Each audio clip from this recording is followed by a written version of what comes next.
marka laga yimaado hadalka madaxweyne Axmed Silaaya kaga hadlay xaaladda xisbiga kulmiye waxa jawiga garoonka diyaaradaha Cigaal Airport bedelay loolanka xisbiga kulmiye dhexdiisa ka jira ee musharaxnimada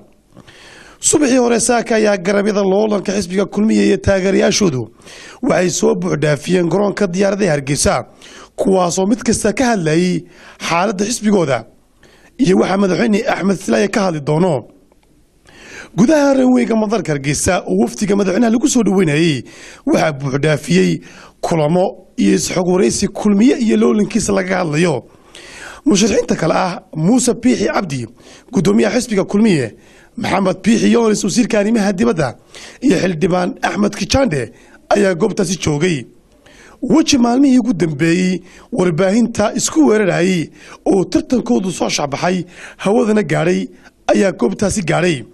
waxyaabaha ugu xiiso badan waxa kamid ah in siyaasiyiinta iyo mas'uuliyiinta uu mid kasta ku tiraabayay isagoo ku dhawaaqayay in jawiga madaxweynaha iyo wajigiisa ay ka qiyaasi karaan sida madaxweyne Axmed Silaaya ula socdo loolanka kulmiye iyo cidda guushu raaci doonto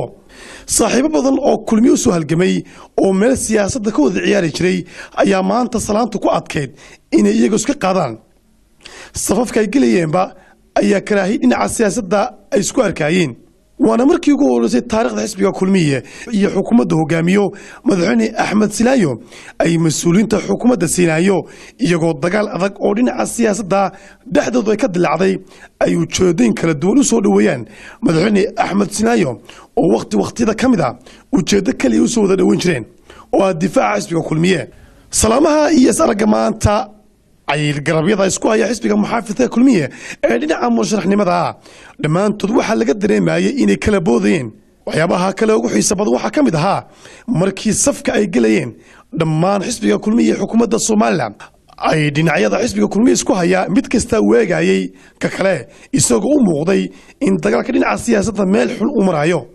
dhinaca kale taageerayaasha xisbiga muxaafidka kulmiye ee kala taageeraya garabyada xisbiga muxaafidka kulmiye iyagoo laftigoodu dhinacya ay kaftan siyaasadeed iyo loolanka ku marayo ay ka wada sheekaysanayeen iyadoo mid kasta uu sheegayay in dhinaciisa guushu ay raaci doonto xildhibaan Axmed Maxamed Diiri Nacnac oo kamid ah mudanayaasha golaha wakiilada Soomaaliland oo muddo badan taageeri jiray madaxweyne Axmed Silaaya oo siyaasiyiin tira badan ay ku kala tageen taageerada madaxweyne Axmed Silaaya ayaa markii ugu horeysay su'aal wadatay dareen taxadir badan ka muuqato kaga jawaabay su'aal Star TV ay weydiisay Axmed Maxamed Silaaya madaxweynaha Soomaaliland markuu tanaasulo uu cid dhinaca saaro saaxiibtimadii hore aad lahaan jirteen iyo tii dambe iyo tii horeba malaga yaabaa in loo miisood kala tagtaan Axmed Maxamed Silaaya ilaahay cimrigiisa dheereeyo marnaba hadal xun ilaa halgankii weligay waaqay hadal xun kamaan arag kamaan qaad iyo namu oran imana qoori karo aniguna uma qoori karo in haduu ka leexdo waxaan ku ka leexan maayo waa oday ummadda u dhaxeeyay weeyaan oday ummadda u dhaxeeyay oo ma hebel baan gacan saaray oo maayo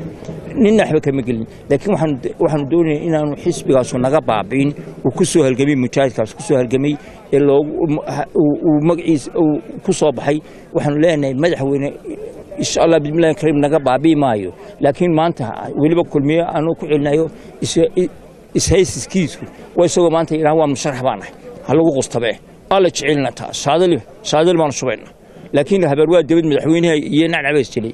yaan marka dhamaan la isku soo duubo maanta soo dhaweyntii madaxweyne Axmed Silaaya oo sameeyay waxa ka muuqatay in garabyada isku haya xisbiga muxaafidka kulmiye ee dhinaca loolanka doorashooyinka ee madaxtinimada markii Axmed Silaaya ku dhawaaqo inuu ka tanaasulay musharaxnimada